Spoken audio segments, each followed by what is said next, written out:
갱년기는 누구에게나 찾아오는 피할 수 없는 기간입니다. 사춘기가 누구에게나 찾아오듯이. 그런데 그 갱년기를 상당히 힘들고 고통스럽게 겪고 있는 분들이 의외로 많이 있습니다. 그런 분들에게 도움이 될 수 있을 만한 정보를 하나 드리겠습니다.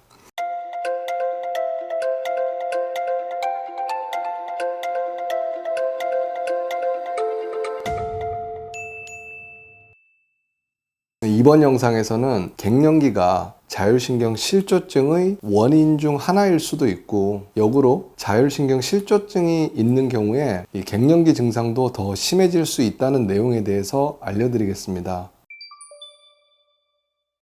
갱년기는 말 그대로 기간인데, 어떤 기간이냐면 여성 호르몬인 에스트로겐의 분비가 감소가 되기 시작하면서 폐경이 오고, 폐경 전후에 이런 감소되는 기간 전체를 포함한 것을 갱년기라고 생각하면 될 것 같습니다. 일반적으로 폐경이 왔다 또는 갱년기다라는 용어를 혼돈해서 사용하는 경우가 많습니다. 물론 비슷한 개념이긴 하지만 용어의 정의를 간략히 설명을 드리면, 폐경은 마지막 월경이 있은 후에 약 1년간 월경이 없는 경우에 진단을 합니다. 반면에 갱년기는 폐경 전이나 후에 여성 호르몬인 에스트로겐의 분비가 감소되면서 신체적으로나 정신적으로 변화가 나타나는 시기를 말합니다. 그래서 이 갱년기 안에 폐경기가 포함된다고 생각하면 될 것 같습니다. 즉, 갱년기가 조금 더 넓은 의미 개념이라고 봐도 될 것 같습니다.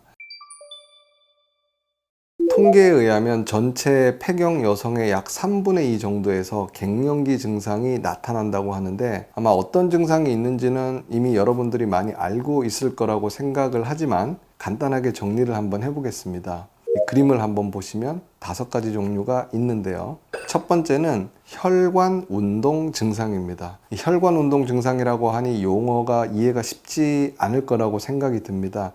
이 대부분의 의학 용어가 이 영어를 한글로 번역을 하는 과정에서 이런 말처럼 어렵게 쉽지 않은 경우가 많이 생기는 것 같습니다. 이전에도 한번 말씀을 드렸었는데, 이 신경 차단술이라는 용어가 있습니다. 영어로는 nerve block인데, 신경 전달 시스템이나 흐름을 일시적으로 줄여주거나 신경 주변의 염증이나 부종을 줄여준다는 의미인데, 이 nerve block을 한글로 번역을 하게 되면 신경 차단술, 마치 신경을 끊어버린다는 의미로 잘못 해석이 될 수 있기도 합니다. 이 지금 말씀드린 갱년기의 대표적인 증상인 혈관 운동 증상의 의미도 영어로는 바소모터 심텀입니다.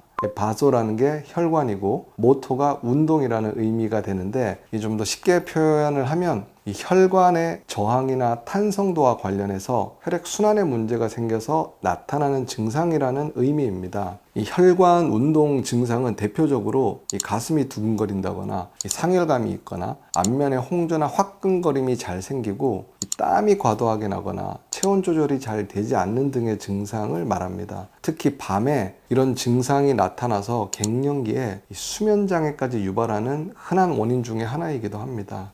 이 혈관 운동 증상은 갱년기 여성에서 약 75% 정도에서 나타나는 증상이라고 하는데, 아마 폐경기 여성들이 가장 불편하다고 느끼는 증상 중에 하나일 것입니다. 그리고 이 혈관 운동 증상은 개인 차이는 있지만 일반적으로 폐경이 되고 나서 한 1, 2년간 지속이 되고 그 후로는 사라지는 경우가 많은데, 일부에서는 한 10년 정도 또는 그 이상 지속되기도 합니다.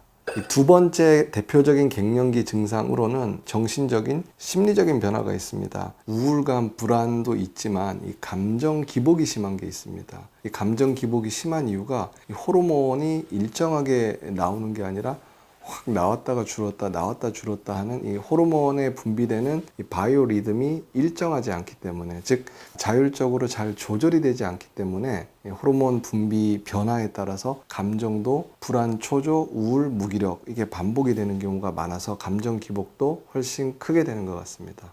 그리고 세 번째 대표적인 갱년기 증상으로 심혈관계 질환이 있습니다. 이 에스트로겐은 이 혈관벽이 딱딱해지지 않고 부드럽고 유연하게 유지하는 역할을 하는데요. 그런데 이런 에스트로겐이 부족해지면 혈관이 딱딱해집니다. 그래서 딱딱해진 혈관은 이 동맥경화나 고혈압 등의 심내혈관 질환의 위험성을 증가시키게 되는 것입니다. 다음은 골다공증이 있습니다. 여성의 경우에 폐경이 되고 나서 첫 5년간은 골밀도가 크게 낮아집니다. 이 여성 호르몬이 뼈가 소실되는 것을 막아주는 역할을 하는데 일반적으로 20, 30대까지 골밀도가 가장 높고요. 그 이후로 조금씩 골밀도가 감소하다가 폐경 이후부터 골밀도가 급격히 떨어집니다. 이 골밀도가 낮아진다는 것은 뼈의 양이 적고 뼈가 약해져서 약한 충격에도 쉽게 뼈가 부러질 수 있다는 의미인데요. 그러다 보니 폐경기 이후에 척추나 고관절 등의 골절 위험이 증가해서 위험한 상황에 처하는 경우도 종종 있습니다. 마지막으로 비뇨 생식기에 문제가 있는데요. 여성 호르몬 분비가 줄어들게 되면 질과 요도의 피부도 얇아지고 탄력도 떨어지고 유연성도 떨어지게 됩니다. 게다가 감염이 생기기 쉬운 상태가 되어서 이 비뇨 생식기 염증이나 출혈도 빈번해지고 성기능 저하도 자주 발생하게 됩니다. 소화가 잘 안 된다거나 또는 이유를 알 수 없이 여기저기 아프다, 목, 어깨, 허리, 무릎, 발목 등 여기저기 척추 관절에 통증이 있다고 호소하는 분도 많습니다. 그리고 기억력이 감소되는 것이 있습니다.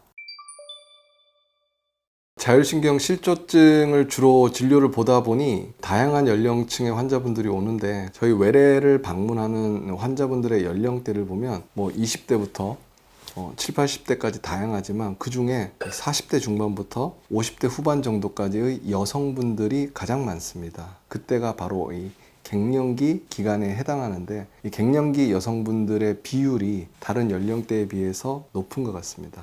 이 표를 한번 보시면 제가 외래에서 자율신경 실조증 환자분들에게 설명을 할 때 주로 사용하는 표입니다. 이 표에서도 알 수 있듯이 자율신경 실조증에서 나타나는 증상은 정말 다양합니다.